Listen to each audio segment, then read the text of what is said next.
I'm Sophia Mitchell, 32, living my best single professional life in Boston when my sister Madison dropped a bombshell that shook our entire family. We've always been close despite our differences, but when she announced her fourth pregnancy followed by "the kids will move in with you until I give birth," everything changed. I said no, and suddenly I became the family villain. What followed was months of guilt trips, emotional manipulation, and painful realizations about family dynamics I'd been blind to for years. Before I dive into this family drama that turned my life upside down, let me know where you're watching from. Hit that subscribe button if you've ever had to stand your ground against family pressure, and stick around to see how I navigated this emotional minefield. Madison and I grew up in suburban Massachusetts, just outside Boston. She's 3 years older than me, and from the beginning, our paths were different. Madison was always the golden child in our family, straight-A student, homecoming queen, the daughter who eagerly embraced our parents' traditional values. I wasn't rebellious exactly, but I had different priorities. Where Madison dreamed of marriage and motherhood, I focused on education and career ambitions. Our parents, though loving, made their preferences clear.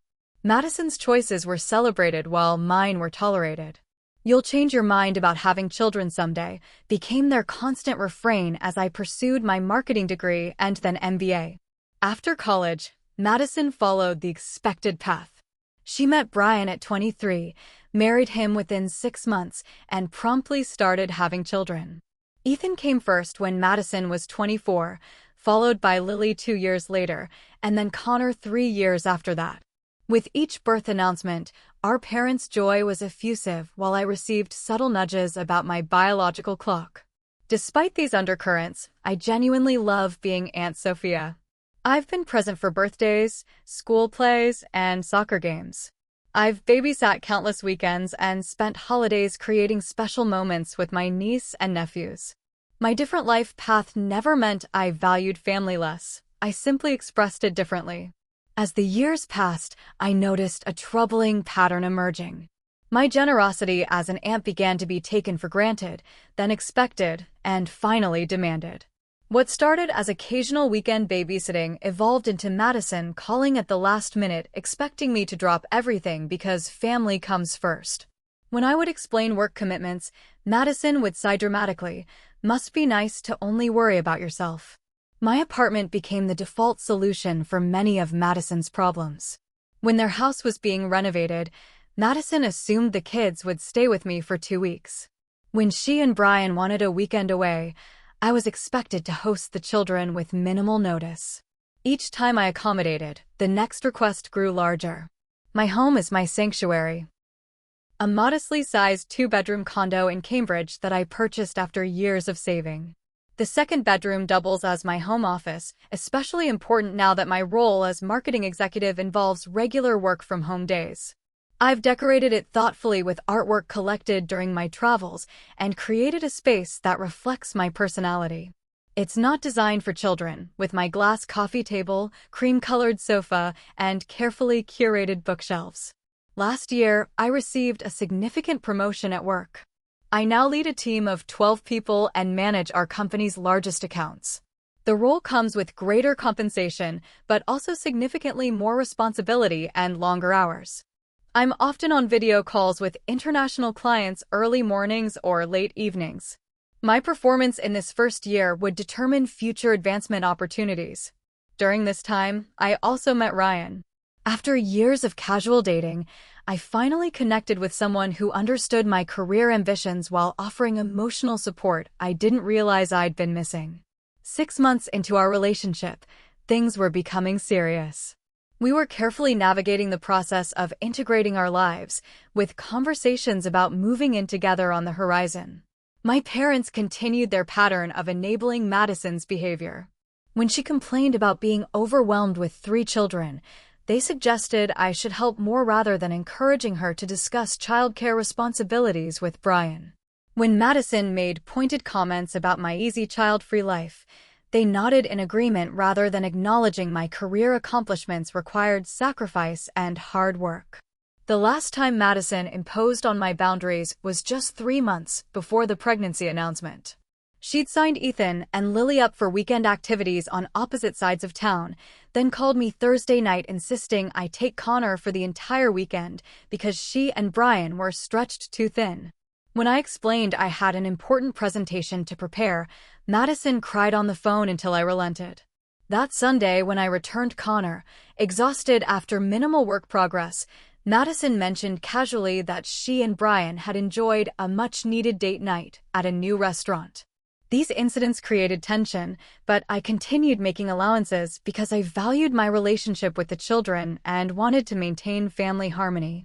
I never expected Madison would escalate her expectations to the level she did when she announced her fourth pregnancy. The fateful Sunday brunch happened on a beautiful spring morning. My parents had invited the whole family over, which wasn't unusual for our monthly get-togethers. Madison arrived with Brian and the kids, everyone in suspiciously good spirits. Halfway through the meal, Madison clinked her glass and announced she was pregnant with baby number 4. The table erupted in excitement. My parents were ecstatic, immediately talking about names and nursery themes. Brian beamed proudly while the kids bounced in their seats at the prospect of a new sibling. I offered genuine congratulations, though I was privately surprised given Madison's frequent complaints about being overwhelmed with 3 children. As the initial excitement settled, Madison casually added, "Oh, and the best part of the plan is that the kids will move in with Sophia until after I give birth. My morning sickness was terrible last time, and with 3 kids already, I just can't manage. Plus, Brian's working all that overtime." I nearly choked on my mimosa. "Wait, what?" Madison continued as though my confusion was expected. "I know it's a big ask, but it would just be for a couple months. 8 weeks, maybe 10 at most. The doctor says this pregnancy might be harder since I'm older now." My brain struggled to process what she was suggesting. 3 children, ages 9, 7, and 4, moving into my 2-bedroom condo for 2 to 3 months. Children who required school drop-offs, homework help, meals, bedtime routines, and constant supervision? Madison, I don't think that would work. My apartment is tiny, and my work schedule is crazy right now with the new promotion. Madison waved dismissively. The kids don't need much space. Ethan and Connor can share the guest room, and Lily can sleep on your pull-out couch. You have that work-from-home flexibility, which is perfect for getting them to and from school. I glanced around the table, expecting someone to acknowledge the absurdity of the request. Instead, I saw my mother nodding encouragingly and my father looking at me expectantly. Brian studied his plate, avoiding eye contact. "This isn't something I can just agree to on the spot," I said carefully. "This would be a major life change. I'd need time to think about it." Madison's expression instantly shifted from certainty to hurt. "What's there to think about?" "I need help, Sophia. That's what family does." "I understand you need help," I replied, "but having 3 children move in with me for months is a massive undertaking. My apartment isn't set up for kids, my job is demanding right now, and I have no experience as a full-time caregiver." "You have the space," Madison countered, her voice rising. "You don't have children of your own to worry about. Your job isn't as demanding as raising 3 kids while pregnant." My mother jumped in, "Sophia, your sister needs you. Family helps family. This is important." "Mom, I understand that, but..." "But what?" Madison interrupted. "But your work is more important than my health? Than your niece and nephews?" I felt cornered at my parents' dining table, everyone staring at me as though I'd suggested something outrageous rather than expressing reasonable concerns about a life-altering request sprung on me without warning. "That's not fair," I said. "I'm not saying I won't help at all. I'm saying moving 3 children into my home for months isn't feasible." "I don't see why not," Madison pushed. "You've always said you love spending time with the kids. Unless that was just talk." "Of course I love them," I defended, "but there's a massive difference between weekend visits and full-time guardianship." As brunch continued, the tension thickened. Madison listed all the reasons why her plan made perfect sense: my flexible schedule, my supposedly spacious apartment, my lack of childcare responsibilities, the fact that I'd babysat before. With each point, my parents nodded supportively while Brian remained conspicuously silent. The children sensed the tension, with Lily asking if everyone was mad. Madison assured her that Aunt Sophia is just being difficult, a comment that made my blood boil, but which I let pass for the sake of the children. By dessert, what should have been a joyful pregnancy announcement had devolved into a tense standoff, with me increasingly isolated as the villain who wouldn't step up for family. As my mother served apple pie, Madison circled back to the topic with renewed determination. So it's settled then? The kids can move in next weekend?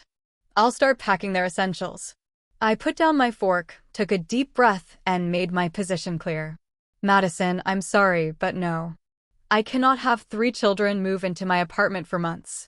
It's not possible with my living situation and work responsibilities. The table went silent. Madison's face flushed red. You can't be serious, she finally said. You're really going to refuse to help me when I need it most? I'm not refusing to help, I clarified. I'm refusing this specific request because it's not realistic. I can help in other ways that don't involve completely appending all our lives. Madison pushed back her chair abruptly. This is so typical of you, Sophia. Always putting yourself first. Always too busy with your precious career to be there for family. That's not fair, I replied, keeping my voice level despite my rising anger. I've been there for you and the kids countless times. When it's convenient for you. Madison shot back. When it fits neatly into your schedule without requiring any real sacrifice. My father cleared his throat. Sophia, your sister is going to be dealing with a difficult pregnancy. Surely you can make accommodations for family. Dad, my apartment has 2 bedrooms, one of which is my office. There's literally nowhere for 3 children to live comfortably. Not to mention I work 50 to 60-hour weeks and have 0 experience as a primary caregiver. You'd figure it out, my mother interjected. Women always do. So why isn't Madison figuring it out? I asked, immediately regretting my sharp tone as hurt flashed across my sister's face. Madison's voice turned cold. Because I'm growing a human being while taking care of 3 others. But clearly your job sending emails is more important than your family's well-being. That's a gross mischaracterization of my career and you know it, I replied. I support this family too, financially when you've needed it, with time when I can give it. But what you're asking is impossible. The children had gone quiet, watching the adults argue with wide eyes. Ethan put his arm around Lily, whose bottom lip trembled. Connor climbed into Brian's lap, burying his face in his father's chest.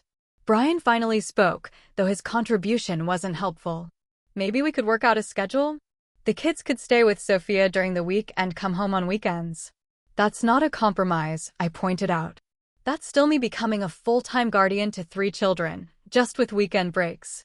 Madison scoffed. God forbid you be inconvenienced. This isn't about inconvenience. My voice rose despite my efforts to stay calm.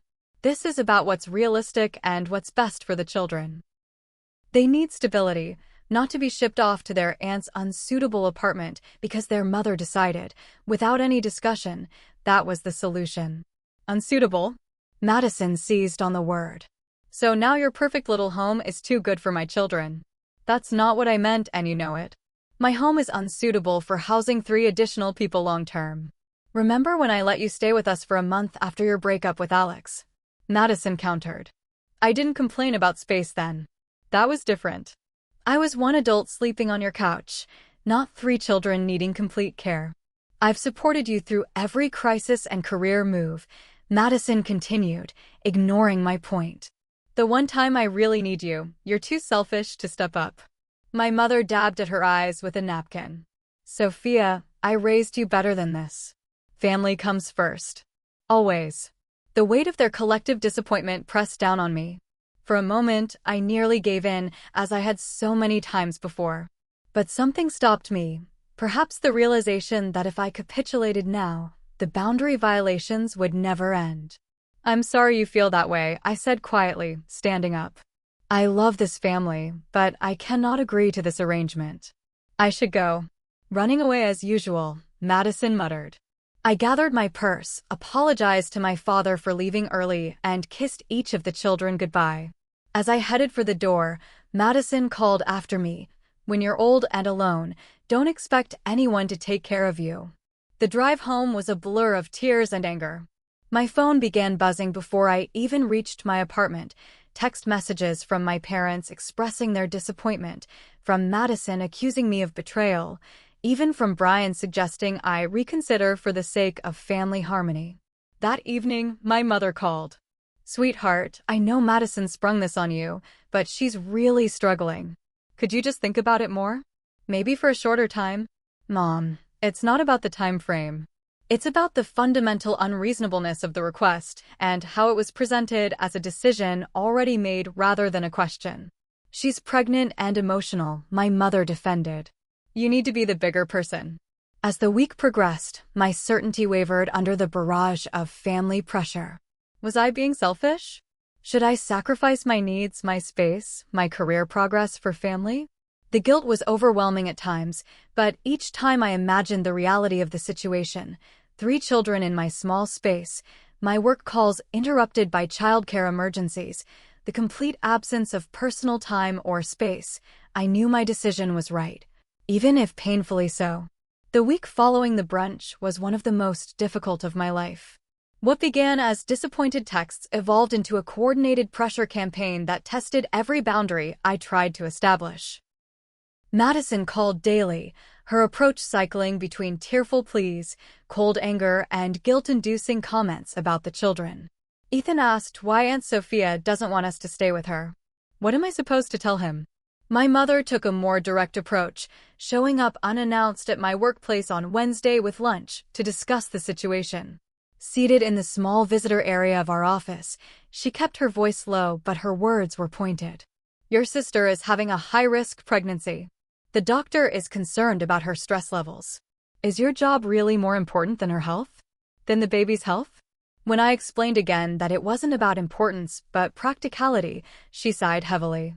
"I just don't understand who we raised you to be sometimes." My father, usually the more reasonable parent, called that evening with his own version of persuasion. "I've always respected your independence, Sophia, but I raised you better than this. Family stepping up for family. That's what life is all about. Your mother and I won't be around forever to help Madison." The pressure extended beyond my immediate family. By Friday, my aunt called just to chat, but quickly turned the conversation to how worried everyone was about Madison and how simple it would be for me to help. "You don't have children, sweetheart. You don't understand how challenging pregnancy can be, especially with other little ones to care for." Even my cousin Rachel, with whom I'd always been close, texted, "Hey, heard about the situation with Madison. I know it's a lot, but family is everything, right?" Meanwhile, Madison had taken to social media with vague posts about disappointment in those you thought you could count on and the struggles of pregnancy when you're all alone, posts that prompted mutual friends to message me with concern. Through all this, Ryan provided an outsider's perspective that kept me anchored. "This isn't normal," he insisted after I showed him the 17 texts Madison had sent in one day. "Your family is asking you to completely upend your life without any consideration for the impact on you. That's not love, that's exploitation." His support helped, but the constant barrage was taking a toll. I found myself distracted at work, missing details in meetings, and falling behind on projects. My boss noticed, pulling me aside to ask if everything was all right. The irony wasn't lost on me. The very career my family dismissed as unimportant was suffering because of their relentless pressure. The situation escalated further when Madison showed up at my apartment on Saturday morning with all 3 children and several packed bags. I opened the door to find them in the hallway, the kids looking confused while Madison wore a determined expression. "We thought we'd show you how well the arrangement would work," she announced, attempting to usher the children past me into the apartment. "Just for the weekend as a trial run." I blocked the doorway, my heart racing. "Madison, you can't just show up like this. We haven't agreed to anything. The kids need to see where they'll be staying," she insisted. "I brought sleeping bags so you can see how easily they'll fit in the office." "This isn't happening," I said firmly. "Not today, not for a weekend, not for months." Madison's face contorted with frustration. "I'm having terrible morning sickness already. Brian's working double shifts. My back is killing me. Do you even care?" The children watched our exchange with growing discomfort. Lily clutched her stuffed rabbit tighter, while Ethan put his arm around Connor protectively. Of course I care, I said, conscious of the young ears listening. But this isn't the solution. Let's discuss this another time, without the children present. They need to get used to the idea, Madison pushed. I've already told them they'll be staying with you. That revelation stunned me. You told them they're moving in with me without even getting my agreement first. I knew you'd come around once you saw how much we need this. The manipulation was so blatant it momentarily left me speechless. I knelt down to the children's level. I love you guys so much, and I always love your visits. But there's been a misunderstanding about a longer stay. Let me talk to your mom, okay? Madison's expression darkened. There's no misunderstanding. You're just being selfish. For 2 hours, we went back and forth in my building's hallway. Madison cycled through tears, accusations, and attempts to use the children's confusion to manipulate me. She brought up every favor she'd ever done for me, every time she'd supported me, twisted to sound like transactions I now owed repayment for. I let you cry on my shoulder for weeks after Alex left. I listened to every boring detail about your work problems. I've always been there for you. When emotional appeals didn't work, she escalated to cruel comments. You've always been jealous of my family. You probably can't have children of your own, so you don't want me to have another. That comment, so deliberately hurtful and untrue, showed me exactly what Madison thought of me. Not as a sister she loved, but as a resource she was entitled to use. At one point, Mrs. Abernathy from across the hall emerged, concerned by the raised voices. Her appearance temporarily defused the situation, and Madison finally left, children and bags in tow, with a parting shot. The kids will remember that their aunt didn't want them when they needed her. I closed my door and collapsed against it, physically and emotionally drained. Within minutes, my phone rang. My father, already informed of the confrontation and blaming me for Madison's distress.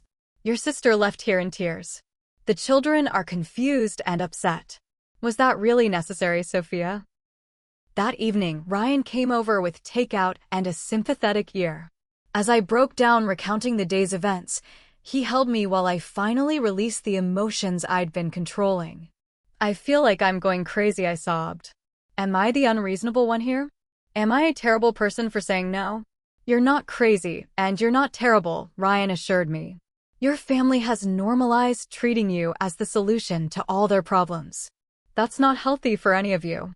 After much discussion, I made 3 decisions. First, I would take a temporary break from family contact to preserve my mental health. Second, I would write a detailed letter to my parents explaining my perspective clearly, without the interruptions and emotional manipulation that characterized our conversations. Third, I would look into therapy to help navigate these unhealthy family dynamics. The letter took hours to write, as I carefully explained my position without accusation or defensiveness. I detailed my work responsibilities, the physical limitations of my home, my lack of childcare experience, and the financial implications. I expressed love for my family and willingness to help in ways that were actually feasible. Finally, I addressed the pattern of boundary violations and the damage it was causing to our relationship. I need you to understand, I wrote, that saying no to this request doesn't mean I don't love Madison or the children. It means I'm being honest about what I can realistically provide without harming myself or potentially the kids. Real love includes honesty about limitations, not just blind agreement to impossible demands. I sealed the letter, knowing it might not change their minds, but feeling stronger for having articulated my position clearly. The break from constant family contact, while painful, gave me space to regain perspective and strength for whatever would come next. 3 weeks after the hallway incident, the situation reached its climax. Despite my request for space, Madison had continued her campaign through texts, social media, and enlisting family members to reach out on her behalf. I had maintained minimal contact, responding only to direct questions with brief, neutral answers. Then came the Wednesday that changed everything. I had just finished a video conference with our European team when my building security called. Ms. Mitchell, your sister is here with 3 children. She's insisting on coming up, says it's urgent family business. My stomach dropped. Please tell her I'll come down. In the lobby, I found Madison with all 3 children and 6 large suitcases. The kids looked tired and confused. Ethan clutched his school backpack while Lily held Connor's hand. "What's going on?" I asked, keeping my voice level despite my racing heart. "It's moving day," Madison announced with forced cheerfulness. "I've packed their essentials. Brian will bring the rest this weekend." I pulled her aside, lowering my voice. "Madison, we haven't agreed to this. You can't just show up with the children and expect me to take them." "I don't have a choice anymore," she hissed. "I've been vomiting all week. My blood pressure is up. Brian's never home. I need this, Sophia. You didn't even call to ask. You just showed up expecting me to rearrange my entire life with 0 notice. Because you just say no again," she snapped, loud enough that the children looked over anxiously. "Sometimes family means stepping up even when it's inconvenient." "This isn't about convenience," I maintained. "This is about what's realistic and responsible. I am not equipped to suddenly become guardian to 3 children. Madison's face hardened. "Well, I'm not taking them back home. I can't do this anymore. You always talk about how much you love being their aunt. Time to prove it." The manipulation was so blatant it left me momentarily speechless. Was she really threatening to abandon her children in my building lobby? "Madison, think about what you're doing," I said carefully. "Think about the kids." "I am thinking about them. They need care I can't give right now." Our argument escalated, voices rising despite my attempts to stay calm. Madison unleashed years of resentment, accusing me of selfishness, of judging her life choices, of never truly supporting her. "You've always thought you're better than me with your fancy degree and your career. You look down on me for choosing family first." "That's not true," I defended. "I've always respected your choices. I'm just asking you to respect mine. Your choices are selfish. It's always about you." The lobby security guard was watching uncomfortably. Worse, the children were witnessing everything, their faces reflecting increasing distress. Lily had started to cry quietly, while Ethan stood rigid, trying to appear brave while clearly frightened by the adults' conflict. Connor had buried his face in his stuffed dinosaur. Seeing their distress cut through my anger. I took a deep breath. "Madison, we need to stop this. Look at the kids." For a moment, Madison's facade cracked as she glanced at her children. Something shifted in her expression, perhaps the first recognition of how her actions were affecting them. But pride or desperation quickly hardened her resolve again. "They're upset because their aunt doesn't want them," she said, though with less conviction. That's when the unexpected happened. Ethan, always the quiet, thoughtful child, spoke up. "Mom, Dad said you weren't telling the truth about him working all the time." His voice was small but steady. "He told Grandma he's been going fishing with Uncle Dave on weekends, not working overtime." Madison's face paled. "Ethan, that's not, you misunderstood." "I heard him," the 9-year-old insisted. "And you told Aunt Lisa that you weren't really that sick, you just needed a break." The lobby went silent except for Lily's sniffles. Madison stared at her son, then at me, realizing the ground had shifted beneath her. In that moment of stunned silence, Mrs. Peterson from apartment 3B entered the lobby. Recognizing the tension, she hesitated, then approached with surprising decisiveness. "Children," she said warmly, "I just baked chocolate chip cookies. Would you like to help me arrange them on a plate while your mom and aunt talk? My apartment is right through that door." After a confirming nod from me and Madison's distracted agreement, Mrs. Peterson gently guided the children away, giving us privacy for what needed to be said. Once they were gone, I faced my sister directly. "Madison, this has to stop. Not just today, but this entire pattern. I love you, and I love those children more than anything. But what you're doing isn't healthy for any of us." "You don't understand," she began, but I cut her off. "I understand more than you think. I understand that you're overwhelmed. I understand that marriage and parenthood are incredibly difficult. I understand feeling like you've lost yourself sometimes. But making me responsible for solving those problems isn't the answer." Madison sank onto a lobby bench, the fight suddenly draining from her. "What am I supposed to do? I can't handle another baby. I can barely manage the 3 I have." "That's something to discuss with Brian, with your doctor, with a therapist maybe." not something to solve by dropping your children on my doorstep. Brian doesn't understand.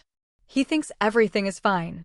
Because you haven't been honest with him about how you're feeling, I suggested gently. Just like you haven't been honest about his fishing trips. Madison's eyes filled with tears. Real ones this time, not the tactical crying she'd deployed so effectively in the past. Everything is so much harder than everyone said it would be. Mom makes it sound like raising kids was this joyful experience where she never felt overwhelmed or resentful. I feel like a monster when I just want a break.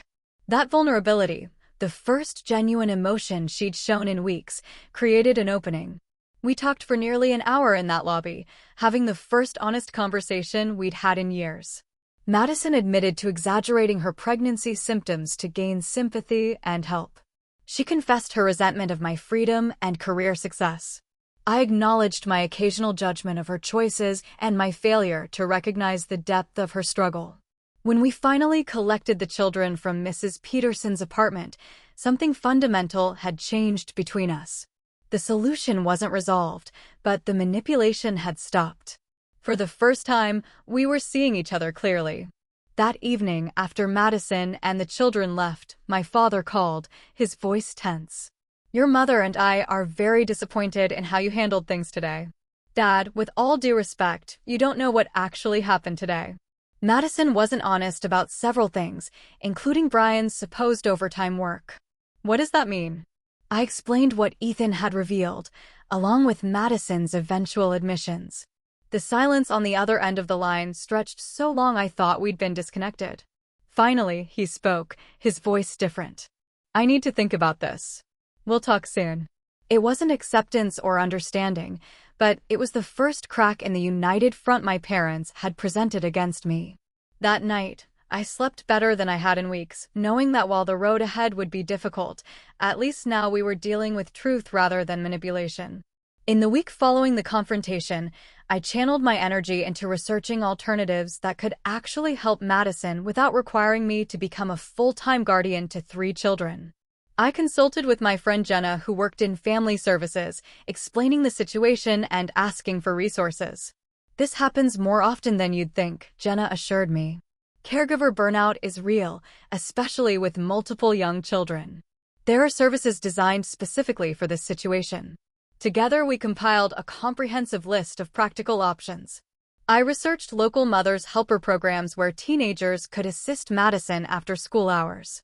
I found information about part-time nanny shares where families split the cost of childcare. I even looked into temporary house cleaning services that could reduce Madison's daily workload.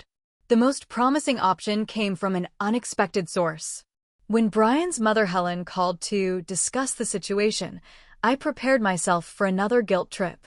Instead, she surprised me. Brian finally told me what's been going on, she said.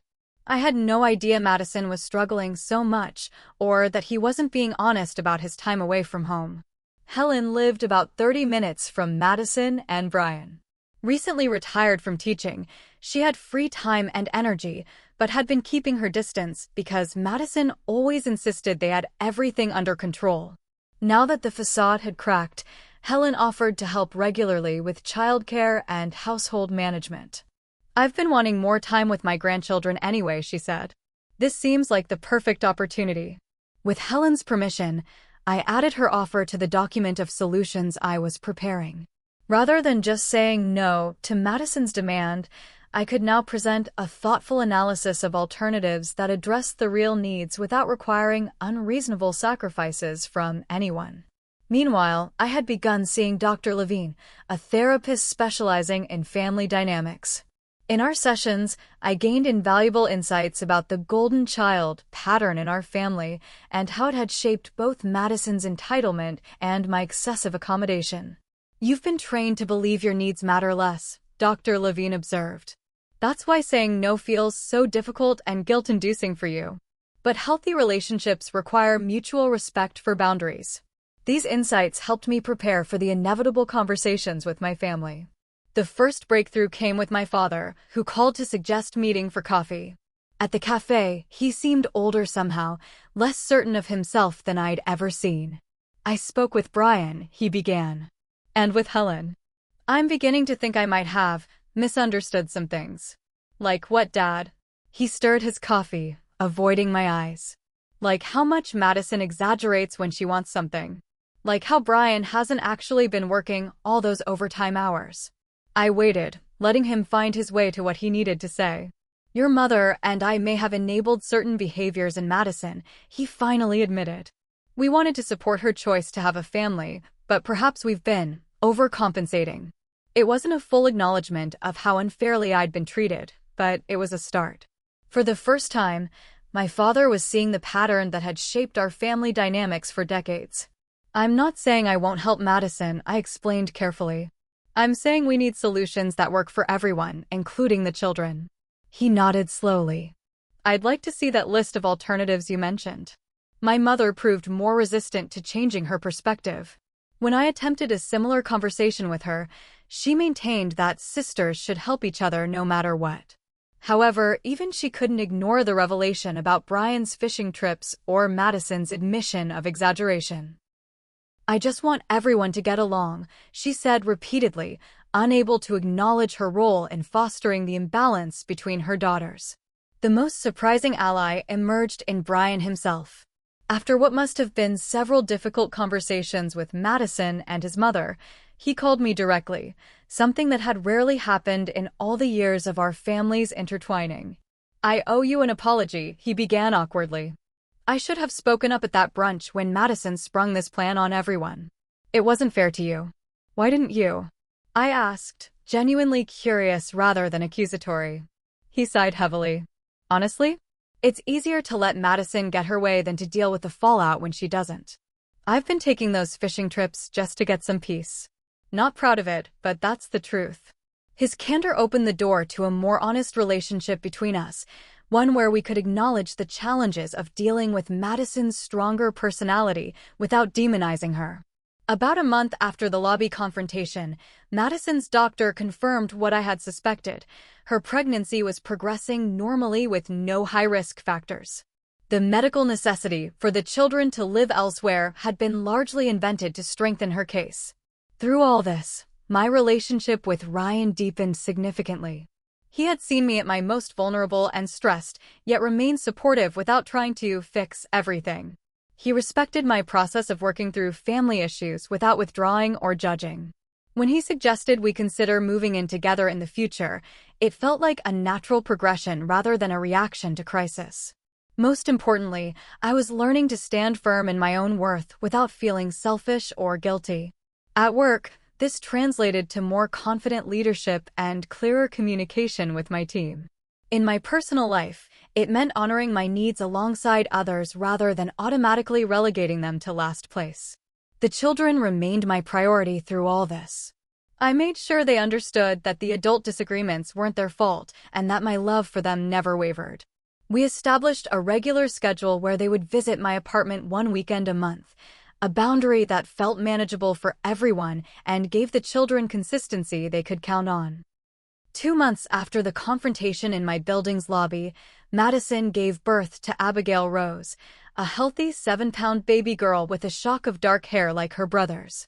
Despite our difficult journey, I was present at the hospital, bringing gifts for the new arrival and special, big sibling presents for Ethan, Lily, and Connor. The tension between Madison and me had gradually thawed in the preceding weeks. Our conversations, while sometimes still careful and measured, had regained some of their former warmth. Madison had even managed something I hadn't expected, a genuine apology. I was wrong to try to force you to take the kids, she'd said during one of our cautious coffee dates. And not just about that, but about a lot of things over the years. I've taken advantage of you, and I'm sorry. The sincerity in her voice told me this wasn't another manipulation tactic, but a real recognition of her behavior patterns. While one apology couldn't erase years of boundary violations, it opened a door to rebuilding our relationship on healthier terms. Our parents had gone through their own process of adjustment. My father, to his credit, had taken significant steps to recognize the unequal expectations they'd placed on their daughters. My mother remained more resistant to change, occasionally slipping into old patterns of enabling Madison and dismissing my perspective. However, even she had begun to acknowledge, if grudgingly, that Madison sometimes exaggerated her needs. The alternative care arrangements we developed had proven effective. Helen, Brian's mother, had stepped beautifully into her expanded grandmother role, providing regular help with childcare and household management. Brian had reduced his fishing trips and become more present as a father and husband. A college student named Amber came 3 afternoons a week as a mother's helper, giving Madison breathing space while remaining available if needed.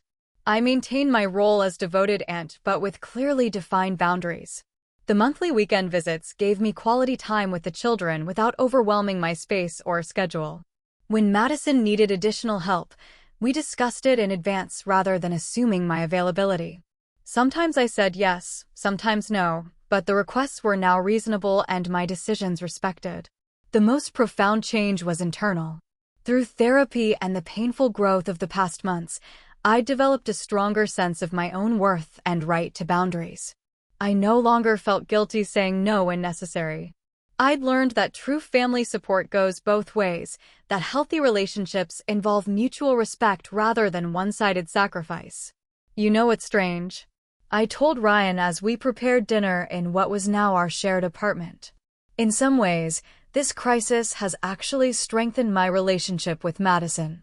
How so? He asked, chopping vegetables beside me. We're more honest now. Before, we operated on this surface level where I pretended her impositions didn't bother me, and she pretended not to notice she was imposing. Now we actually talk about what works for both of us. It's messy sometimes, but it's real. The children had adjusted well to the new family dynamic. During their last visit, Ethan had confided that things felt less scary at home now that the adults weren't always fighting or keeping secrets. Lily had blossomed with the consistent attention from her grandmother. Even Connor seemed more secure, no longer anxiously monitoring adult moods for potential conflict. My relationship with Ryan continued to deepen. Having navigated this family crisis together, we better understood each other's values and communication styles. His steady support had shown me what genuine partnership looked like, not someone who would fix my problems for me, but someone who would stand beside me as I addressed them myself. Last Sunday, at baby Abigail's christening, something remarkable happened. As family gathered at the church, Madison pulled me aside before the ceremony. "I need to tell you something," she said. "When I found out I was pregnant again, I was terrified. I felt like I was drowning already with 3 kids. That's why I latched onto the idea of sending them to you. It seemed like the only possible solution." "I understand," I said, though I wasn't sure where this was going. "But you saying no was actually the best thing that could have happened," she continued. "It forced Brian and me to face our problems, to find real solutions instead of quick fixes. If you'd said yes, nothing would have changed. We'd still be stuck in the same unhealthy patterns." Her words stunned me. After months of tension, conflict, and painful growth, this acknowledgement felt like the final piece falling into place.